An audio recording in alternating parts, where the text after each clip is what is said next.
বাড়িতে আসলে ওই রকম ভিডিও বা ব্লগ কিছুই করা হয় না, অনেক আলসামো লাগে, মানে কিছুই করতে ইচ্ছে করে না। তো যখনই একটু সময় পেয়েছিলাম, মানে সময় সব সময় থাকে, বাট শুয়ে বসে কথা বলে বা খাওয়া দাওয়া করেই সময় এমনিতেই চলে যায়। তো ভাবলাম যে বাড়ির নিচে একটু যাই। আসলে যখনই দেখি বাড়ির নিচে অনেক বেশি ভালো লাগে, বাট প্রতিবারই যাব করে আর যাওয়া হয় না। তো যখনই বাসার নিচে নামি তখনই এত ভালো লাগে, অনেক স্মৃতি মনে পড়ে যায়। এখানে ছোট্টবেলা থেকে আস্তে আস্তে বেড়ে ওঠা আমি, তো অনেক কিছুই মনে পড়ে যায়। তো নিচে দেখি সুন্দর এরকম টাল দেওয়া লাউ গাছ, তারপর হচ্ছে মিষ্টি কুমড়া একদম সুন্দর গাছের মধ্যে ধরে আছে। তো দেখতে অনেক বেশি ভালো লাগতেছিল। তোফা ওইরকম মানে এখানে বালিতে এসে খেলতে চায়নি প্রথমে, কারণ বালি উঠতেছিল আর অনেক ধুলাবালি, আর বালির মধ্যে না হাঁটা যায় না, হাঁটলে কিন্তু পা পেছনের দিকে টানে, মানে হাঁটতে অনেক কষ্ট হয়। তো তোফা প্রথমে তো একটু হাঁটতে চায় না, অনেক কান্নাকাটি করেছে। এরপর যখন তাজিলা বলতেছে চলো আমরা দৌড়াদৌড়ি করি বা খেলা করো, দেখো অনেক মজা, তখন একটু পরে আবার শুরু হয়ে গিয়েছে মানে দৌড়াদৌড়ি খেলাধুলা। তো একটু দৌড়াদৌড়ি করার পর তোফা আর হচ্ছে আমার মা চলে আসছিল বাসায়। আসার সময় যেহেতু অনেক গাছপালা একদম জঙ্গলের মতো ছিল, তো এখানে অনেক বেশি মশা ছিল।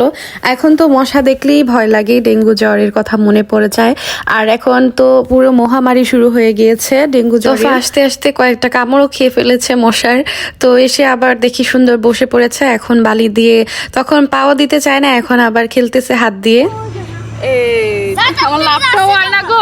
ভালোবাসা ছাড়া আগে তো অনেক বেশি আশা হতো বাসার নিচে এরকম জায়গায় খোলা মাঠে খেলার জন্য বা ঘোরার জন্য। প্রতিদিনই প্রায় সবাই মিলে, মানে সব ভাই বোন সবাই মিলে আসা হতো, তখন অনেক বেশি ভালো লাগতো। ওখানে এসে আমরা ছোঁয়াছুঁয়ি, তারপর হচ্ছে বরফ পানি এগুলা খেলতাম বা বউচি এগুলা খেলতাম, অনেক বেশি ভালো লাগতো। আর এখন যেহেতু পানি একদম শুকাই গেছে আর একটু শীতের দিন, তো এখন একদম শুকনা চারোদিকে খোলামেলা, অনেক বেশি ভালো লাগে। হ্যাঁ না না আর আমার কাছে যাই, যাবা ওইদিকে যাইবা? এই জি না না না না শোন না কই না, তুমি ঠান্ডা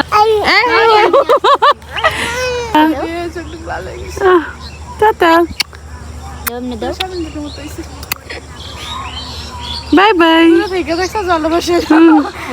ও হচ্ছে আমার কাজিন, মানে এত কিউট মাশাআল্লাহ, ওর জন্য সবাই অনেক বেশি দোয়া করবেন। তো প্রথমে আমাদেরকে দেখে ডাক দিতেছিল, বাট কাছে যাওয়ার পর আর আসবে না, আমাদেরকে টাটা দিয়ে দিচ্ছিল। আর দেখেন এখানে নৌকা, এখানে কিন্তু অনেক অল্প পানি ছিল, মানে একদম একটু পানি ছিল, একটু পানির মধ্যেই নৌকা ছিল। আর এখানে যেই খোলা মাঠগুলা দেখতেছেন এগুলা কিন্তু কতদিন পরে ধান গাছ লাগানো হবে। এখানে হচ্ছে আমার বাবা নানা, তারপর হচ্ছে আমার চাচুরা অনেকেই ধান গাছ লাগাবে। তো কতদিন পরে এখানে আসলে দেখা যাবে একদম সবুজ হয়ে গিয়েছে।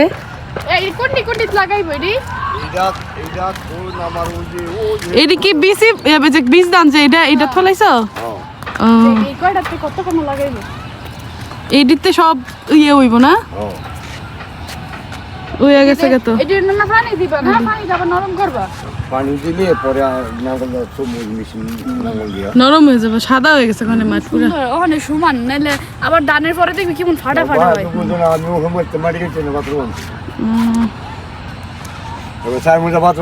একটা কোড়া সুন্দর হয়েছে না, বুঝে বুঝে দিস একদিন নামাই অন্যরকম গিয়া ওই যে এই বাচ্চাটা বানছে না সেই টানেরটা, এটা গিয়া ওই সাইনবোর্ডের হেমুরটা গিয়া সোজা হয়েছে একবারে মুড়া। হ্যাঁ দাদা ওটাই পানি আছে এখন পর্যন্ত, পানি আছে বাচ্চার বারুলি পানি পাবে, ওই পানি একদম নামতে আছে। তো আমার নানাও এখানে ছিল, যেহেতু ধান গাছ লাগাবে, তো যেই বীজগুলা বপন করেছিল ওগুলা থেকে একটু একটু গাছ হয়েছে। এগুলা যখন মানে একটু বড় হবে তখন আবার যেই মাঠগুলা দেখা যাচ্ছে ওখানে পানি দিয়ে নরম করে ওইখানে আবার লাগানো হবে। তো এগুলাই জিজ্ঞেস করতেছিলাম নানা ভাইকে যে কোন কোন জায়গায়। তো ওই যে ওই গাছটা দেখতে পাচ্ছেন, ওখানে কিন্তু আমরা প্রায় সময় যেতাম, যে ওখানে বসে থাকতাম বা বড়ির ভর্তা খেতাম, এবারও খাবো ইনশাল্লাহ।